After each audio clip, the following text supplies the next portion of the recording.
എന്തൊക്കെ ജ്യൂസ് കുടിച്ചാലാണ് ഈ ചൂടിൽ നിന്നൊന്ന് രക്ഷപ്പെടാൻ പറ്റുക?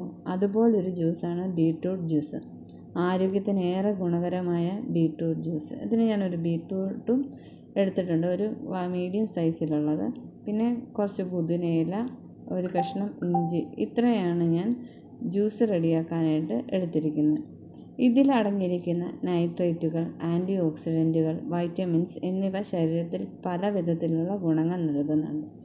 നമ്മുടെ രക്തസമ്മർദ്ദം നിയന്ത്രിക്കാനും ഹൃദയത്തിൻ്റെ ആരോഗ്യം മെച്ചപ്പെടുത്താനും ചർമ്മത്തിൻ്റെ സൗന്ദര്യം വർദ്ധിപ്പിക്കാനും ദഹനത്തിനുമൊക്കെ പിന്നെ കരളിൻ്റെ ആരോഗ്യത്തിനുമൊക്കെ ബീട്രൂട്ട് ജ്യൂസ് നല്ലതാണ്. ഹൃദയത്തിൻ്റെ ആരോഗ്യം, കൊളസ്ട്രോൾ കുറയ്ക്കുന്നതിനും ഹൃദയത്തിൻ്റെ പ്രവർത്തനങ്ങൾ സുഗമമായിട്ട് നടക്കുന്നതിനും ബീട്രൂട്ട് ജ്യൂസ് നല്ലതാണ്. അതുപോലെ തന്നെ ചർമ്മ സൗന്ദര്യത്തിന് ഇതിലടങ്ങിയിരിക്കുന്ന ആൻറ്റി ഓക്സിഡൻറ്റ് ചർമ്മത്തിലെ വിഷാംശങ്ങളൊക്കെ നീക്കാനായിട്ട് സഹായിക്കുന്നു. ഇത് നമുക്കിനി കട്ട് ചെയ്ത് വെച്ചിരിക്കുന്ന ബീട്രൂട്ടും പുതിനയിലയും ഇഞ്ചിയും മിക്സിയുടെ ജാറിലേക്ക് ഇട്ട് ഒപ്പം കുറച്ച് വെള്ളവും കൂടി ആഡ് ചെയ്ത് നന്നായി നമുക്ക് അടിച്ചെടുക്കാം. ഇതിൽ ഫിൽറ്റർ ഉള്ളത് കൊണ്ട് നമുക്ക് അരിച്ചെടുക്കേണ്ടി വരത്തില്ല, അല്ലാതെ തന്നെ ഡയറക്റ്റായിട്ട് കുടിക്കാം. മധുരം ആവശ്യമുള്ളവർക്ക് പിന്നീട് മധുരം ചേർക്കാവുന്നതാണ്. പിന്നെ ഇതിൽ ധാരാളം നാരുകൾ അടങ്ങിയിരിക്കുന്നതുകൊണ്ട് നമ്മുടെ ദഹനത്തെയൊക്കെ മെച്ചപ്പെടുത്താൻ സഹായിക്കുന്നു. പിന്നെ കരളിൻ്റെ കൊഴുപ്പുകൾ അടങ്ങിയത് അത് തടയാനും കരളിൻ്റെ പ്രവർത്തനം നന്നായി നടക്കാനും ഒക്കെ ബീട്രൂട്ട് ജ്യൂസ് നല്ലതാണ്. അതുപോലെ തന്നെ രക്തസമ്മർദ്ദം പരിഹരിക്കാനും ബീട്രൂട്ട് ജ്യൂസ് ഉപകാരമാണ്. പിന്നെ രക്തക്കുറവ് ഉണ്ടെങ്കിൽ ബീട്രൂട്ട് ജ്യൂസ് കുടിച്ചാൽ മതി. ഇത് രക്തക്കുറവിനെ പരിഹരിക്കാനായിട്ട് സഹായിക്കും.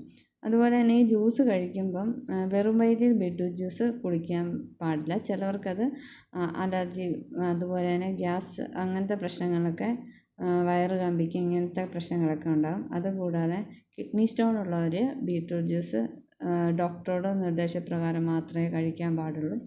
ഈ ചൂടിൽ നിന്നും രക്ഷപ്പെടാൻ ഇത്രയും നല്ലൊരു ജ്യൂസ് വേറെ കാണത്തില്ല.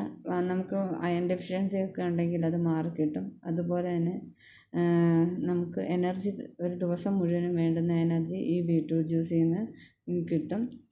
പിന്നെ മധുരം, ബീട്രൂട്ട് ജ്യൂസിന് മധുരം കുറവാണ് എന്ന് തോന്നുവാണെങ്കിൽ നമുക്ക് മധുരത്തിന് കുറച്ച് തേൻ ഒഴിക്കാം. പഞ്ചസാര ഉപയോഗിക്കാതെ തേൻ തന്നെ ഉപയോഗിക്കുന്നതാണ് നല്ലത്. അധികം തേൻ വേണ്ട, കുറച്ച് തേൻ മാത്രം മതി.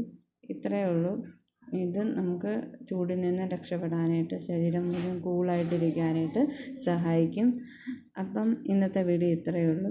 എല്ലാവരും ഈ ചൂടിൽ നിന്നൊക്കെ രക്ഷപ്പെടാൻ ഇതുപോലെയുള്ള ജ്യൂസൊക്കെ ഉണ്ടാക്കി കുടിച്ച് ആരോഗ്യമായിട്ട് ഇരിക്കുക. Tata, bye, see U.